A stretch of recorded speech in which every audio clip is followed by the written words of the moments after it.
And good afternoon, everybody. Hey, this is Dr. Dwain Woode.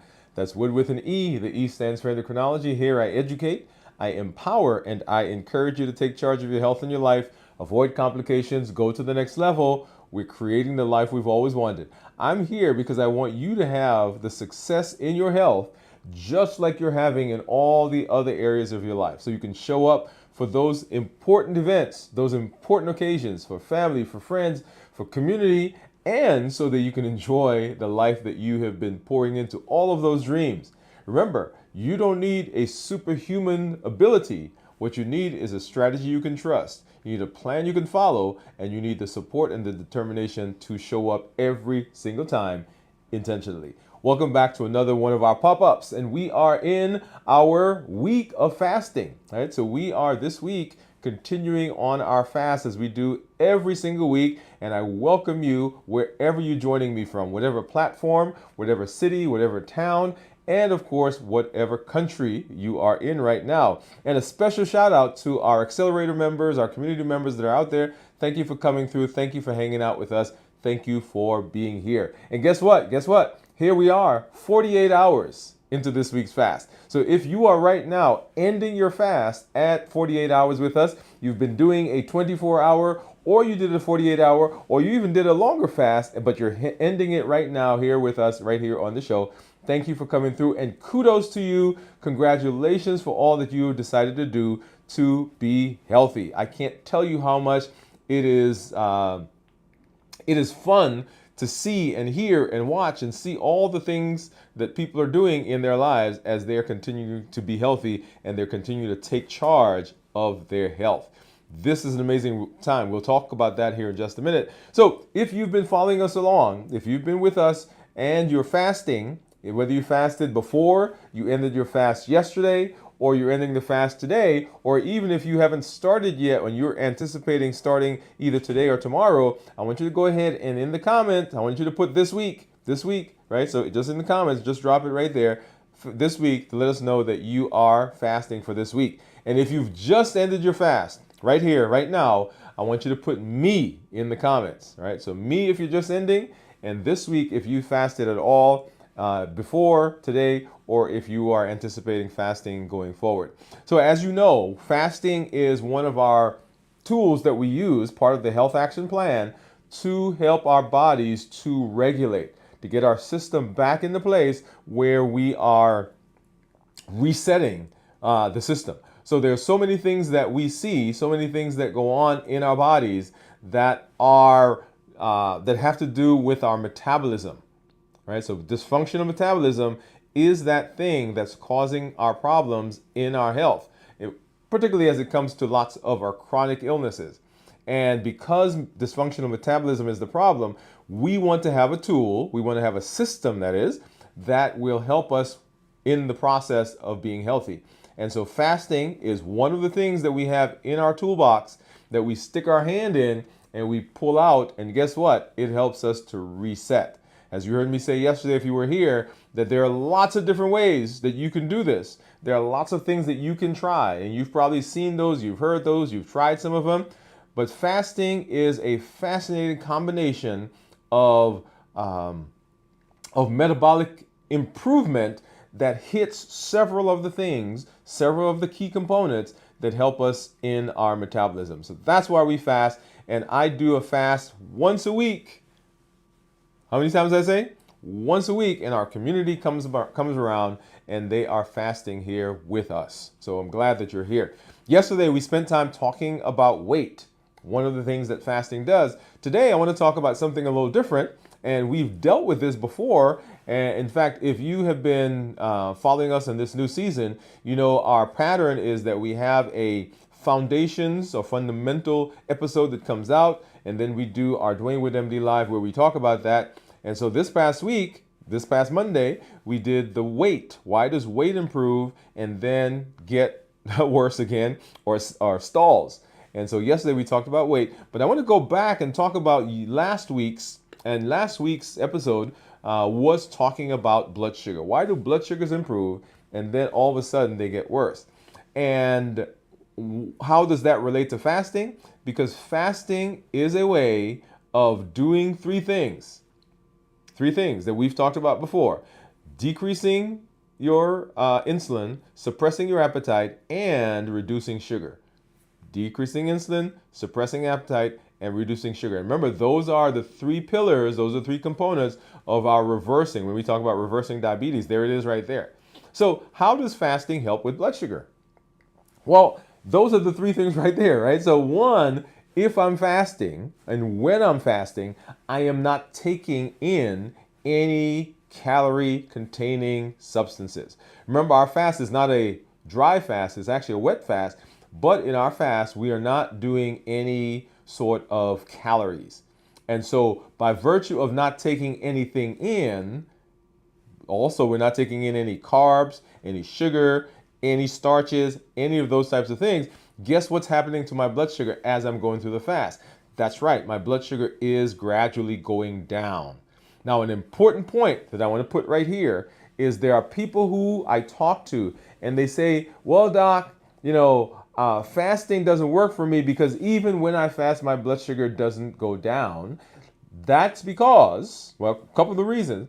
Because if your blood sugar, your body has to use up the sugar that's already in there. So you simply not putting any sugar in, putting any carbs in, doesn't automatically make the blood sugar go down. Your body has to use up what's already there. So if your blood sugar is 200, it's 300, it's 400, sometimes we see patients with blood sugars of 500.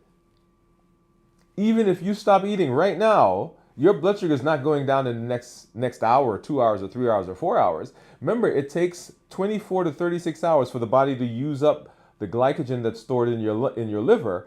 And before it gets to the liver, it has to use up the blood sugar, the sugar that's in the blood. So fasting gets us on that road.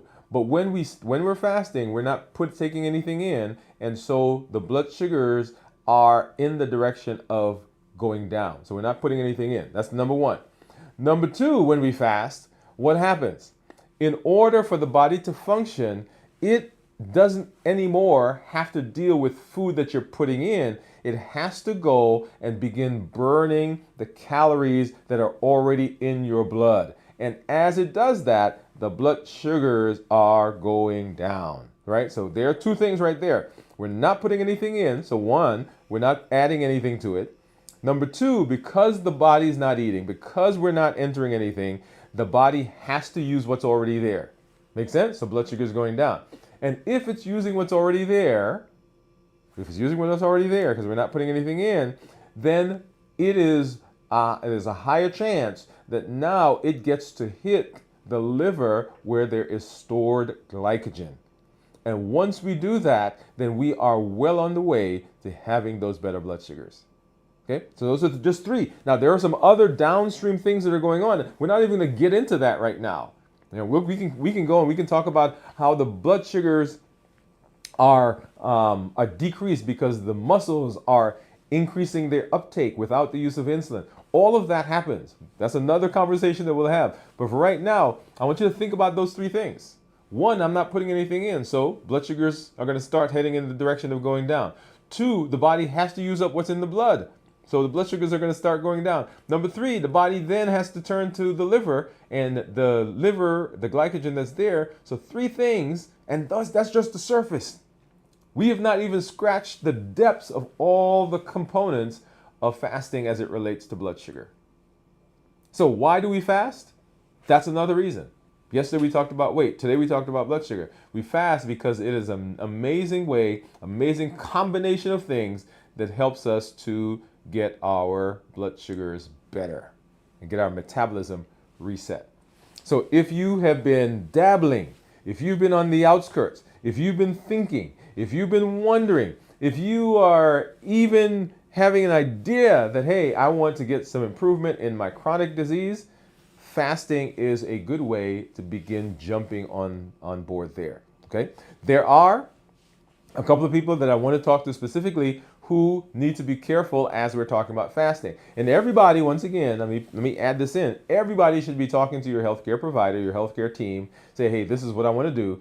I want to use this as a way to reset my metabolism. Make sure you are working in a team. Okay, that's number one. But there are a group of people, several groups of people that I want to talk to. Number one, nursing moms, women who are pregnant, children, people who have had metabolic, not metabolic, but eating disorders. Those are people that you want to make sure that you are closely tied to and working with your healthcare provider. Okay, so everybody should do it, but specifically those group of people, I want to make sure that you say that you are connected to your healthcare provider. The other group that I want to talk to, and these are people who have traditionally thought that they could not fast, and these are our type 1 diabetics. Because traditionally what we've said to our type 1 diabetics, well, a lot of people have said, is, hey, you shouldn't fast. And that is not the case. Type 1 diabetics can fast. They have got to be a little careful because the problem is that we have the possibility of getting into diabetic ketoacidosis. Right? So when we are fasting, one of the things that we're looking for, we're looking to be able to get into ketosis, but we don't want to go into ketoacidosis. We want to get into ketosis, and that is a good place. When we talk about numbers, we're talking about blood sugars or ketones that are less than 0.5 are considered normal, 0.5 to 1.5 considered nutritional ketosis, and above 1.5 therapeutic ketosis. So as you are fasting, my type 1s, make sure that you are in community and you are talking to your healthcare providers. Now, there is a, let's see if I can pull that up. I didn't intend to do this right now, but I thought this is a great place to have this conversation. I had someone who sent me an email just this morning. So let's see. All right, so let's see. And it's a long email, but I'm going to read it and see if we can kind of walk through it. It says, hi, I saw Dr. Woode's YouTube last weekend, and I'm currently fasting 92 hours and don't want to get out of ketosis. So here's someone who's fasting, and hope you're out there watching, and in ketosis. Dr. Woode said that on his video that he got an egg, a scrambled egg at a cafe here, but I think he said it did not take him out of ketosis. Right? So once again, so we're eating and we're in fasting, and I'm assuming that in the video I said that I was working to stay in ketosis as long as possible, because that is possible. We have community members that do that. Said, I have been on a low carb, mostly diet for at least 18 years and feel so good eating that way that is just what I do. But I have put on some weight and I think my body has adapted, so I can't really get into ketosis anymore unless I fast. I'm at moderate, I'm assuming they're meaning ketones right now, on the keto sticks, the strips, and these are, I'm not sure if you're using the finger ones or using the urine, but even if I eat low carb foods, it seems to throw me out of ketosis. I feel better eating low carb, not full and bloated, but maybe it isn't working anymore. Okay, so there are lots of other things that's there, and I'm gonna deal with this part, and we'll come back. If this is you, we'll come back. And this is a great question, by the way. Let me first say that. And for all of you who are out there, if you do have questions, you can ask here on the show, but you can also send us messages, and we'll deal with those. Here, a great place for me to say that we are working through, and I know some of you have sent messages in. If we've not responded to your messages, we are in the process now of going back and doing some of those. Okay, so hang in there. We're coming through, and we're going to be answering this. So I'm going to pause here in this question and go back and answer some of the things that are here. We'll come back and deal with the other parts of the question at a later time. So basically, this is someone who's saying that they've been fasting. They're doing 92 hours. They're currently finishing a 92-hour. They've been on a low-carb diet for a long time. They saw some benefits. They feel better. But now what's happening is they feel like fasting is not working anymore. Okay? Now, the reason I brought this up is because our video that's coming out this week is dealing with this very question. And it is why fasting starts to work, but then it stops working. You know, we've been on that. So we talked about why blood sugars get better and then get worse. We talk about why weight gets better and then gets worse. And then this week, we're going to put out that video that talks about why fasting works and then stops. And then on Monday on Dwain Woode MD Live, we will do the lab portion of this where we sit and we make it real. Okay, but I wanted to address that question. We will answer some of these in that video. Okay, so make sure you watch the video that's coming out. That should be coming out later this evening or tomorrow morning. And then make sure that you join us on the lab or Dwain Woode MD Live as we do the lab portion of this. Okay, so great question. And this is a perfect example of how to get your questions to us. Make sure that you are joining in this amazing space. All right. So having said that, so we're fasting. We're now 48 hours into this week's fast. We're heading to 72 hours, which will end tomorrow. I'm so excited to see all the benefits that you are having, that you're getting. Let me do one thing because I did not do this earlier. So let's go ahead and do that now. Here we are. So we've got some. And so Pam says, hello, Dr. Woode. Let me see if I can get that up there. Hello, Dr. Woode. Does that show up? Okay, so I got to do it a little differently. I was trying to get your question, your comment on the screen, Pam. Doesn't look like that's going to happen, but that's okay. Let me back up and see what I see here. Oh, let's try it this way. Allow. So I'm in there. Yeah, it doesn't look like it's going to let me do that. We've changed our setup a little bit, but that's okay. But I can see it. So Pam says hello. Jennifer says, howdy all. Hi, Pam. Currently fasting. So Jennifer says she's fasting. And Jennifer says she's 28 hours in this week's fast. Awesome. I love that. So, hey, it's amazing when I see the community out there and all the benefits that you're getting. So the last thing that I want to say is as you are looking at blood sugars and as you're looking at the benefit that you want to get from blood sugars, make sure that you understand the signals that you're getting from your body. That was one of the big points that we made both in the fundamentals episode that we did and as we did Dwain Woode MD Live, talking about the patterns and the reasons why people's blood sugars get better and then get worse and they stop working or it seems like they stop working, right? So that same concept will carry through when you listen to the weight one, and then of course as we talk about fasting itself, there's some caveats and some things there as well. Okay, all right. Well, thank you for coming through, y'all. We are in another week of fasting, another week of reset, another week of taking charge of our health, and I am excited that you have decided that you're going to do what you need to do to be healthy. Continue doing that, continue walking, continue showing up, join us, keep an eye out for the fundamentals episode that we're going to do, and then join us on Monday for Dwain Woode MD Live. If you want to continue this process, you want to continue on a journey of health, join us for Dwain Woode MD Live on the show as we walk through that lab. And then also the Woode Life Design Briefs. If you go to DwainWoodeMD.com at the bottom, you can sign up. That's a weekly email that you get from me with a very a small, doable, reachable, low-hanging nugget that you can use and install into your life so that you can continue to be healthy and continue to do the things that you need to do to reset your body. Okay, so make sure you do that. And if you specifically are interested in information on fasting, go to DwainWoodeMD.com/fasting.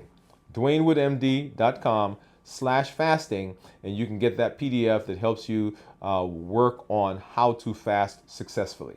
Well, thank you for being here. Thank you for hanging out with us. This is Dr. Dwain Woode. That's Woode with an E. The E stands for endocrinology. Here I educate, I empower, and I encourage you to take charge of your health and your life, avoid complications, go to the next level. We're creating the life we've always wanted, and we are showing up with our best self, our best health, and our best plans because we want to be around for those things that are so important. You don't need superhuman strength. What you need is a strategy you can trust. You need a plan you can follow, and you need the determination and the support to keep showing up every single time intentionally. All right, everybody, have a great one. See you later.